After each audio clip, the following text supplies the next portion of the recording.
Hey everyone, this is Chris from Chris and Cami Photography, and today we are going to learn the truth about the Sena 10c Pro. Here we go again. I demand more! Now we have waited 2 years for this new upgraded and improved version of the original 10c Pro. Let's see what the real differences are. As you can see, the form factor on both of these products are exactly the same. The new unit comes in all black, and it has the same exact jog dial button, camera button, and phone button as the original. With so many similarities in the old product to the new product, you might be asking yourself, what's even changed? The big difference is in quality. Essentially, we've gone from 1080p up to 1440p. Now that's not a huge bump, but if you want to record a video and then maybe do a little bump in or a little zoom, a little pan action in post-production, that little extra boost in resolution to start with allows you to do that. The old one, the highest resolution it offered was 1080p, and so if you were exporting your final video to YouTube at 1080p, it didn't allow you any room for cropping. Now that 1440p is at 30 frames per second, and some will say for moto vlogging you need a little faster frame rate. Well, you could go to 1080p on the new one at 60 frames per second. Yeah, so essentially you could use the same resolution, full HD, as the old one, but the old one was limited to 1080 at 30 frames per second. The new one now has 1080 at 60 frames per second. Plus, when you go to take still photos, you now have a 3.7 megapixel camera instead of a 3.5 megapixel camera. What I think is one of the coolest features of the new product is that it has built-in Wi-Fi. What that means is that you can connect this directly to your phone and get a little instant video preview.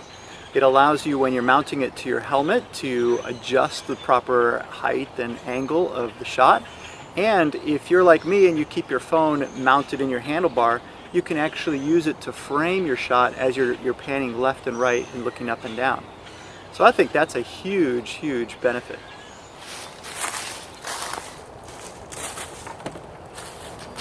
Okay, by now you've probably seen a few other videos online about the Sena 10c Pro. You may have seen a couple that looked a little sugar-coated, you know, maybe the manufacturer donated their product to the particular individual for review, and so you're not sure whether to trust it. Others maybe weren't very comprehensive, like they only compared 1080p versus 1080p on the old one or the new one, and they didn't show a reference in terms of, well, what would a GoPro, for example, yield, you know, to compare the image quality. So you're sort of wondering, well, what's the real meat and potatoes here? Do I really need to upgrade my old 10c, or am I good with the old 10c? Or if you don't have one at all, why would I even get a 10c Pro? I'll link in the notes below my original video, my original review on the 10c, and I'll reiterate what I said in that final video, in that I think the 10c is probably the best jack of all trades. It's not great at video, it's not great at audio, you know, it has a lot of limitations, but in terms of ease and simplicity for moto vlogging and creating content, it is the best product out there. And my final conclusion is basically that the 10c Pro is what I wish the 10c had been. It's got slightly higher resolution than 1080p, which is great, and it incorporates all the audio aspects, so you can just do moto vlogging with one unique product without having to hook up all these wires and jump through all these hoops like you have to with moto vlogging through GoPro. And it has all those other benefits. For example, I can listen to the FM radio. It's got 10 preset FM radio channels I can listen to all day long. I can listen to music from my phone.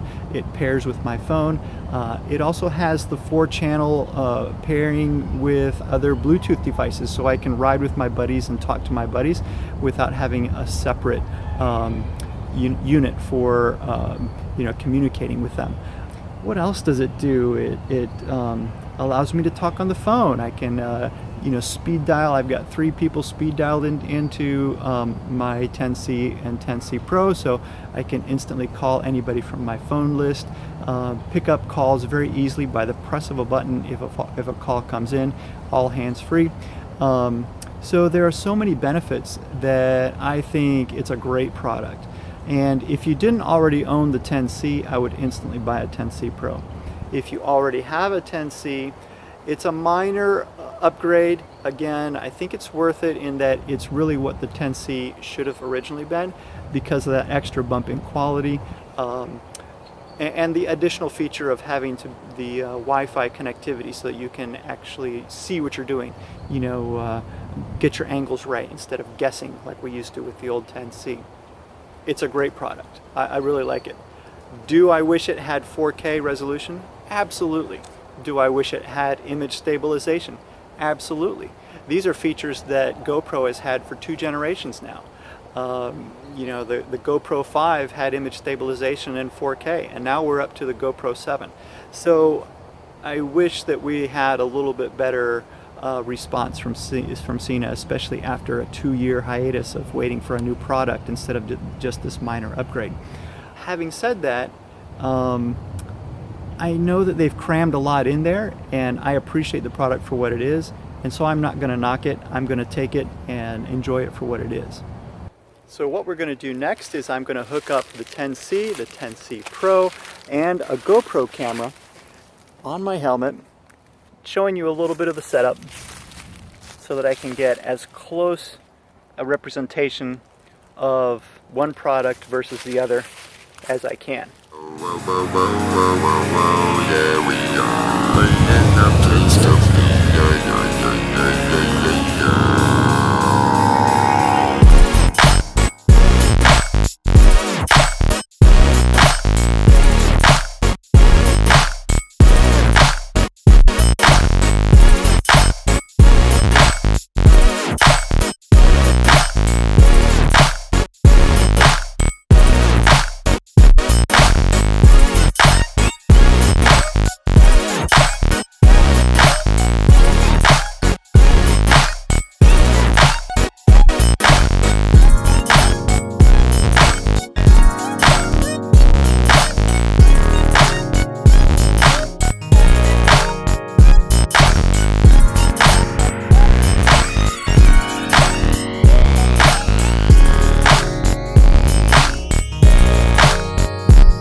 So what did you think?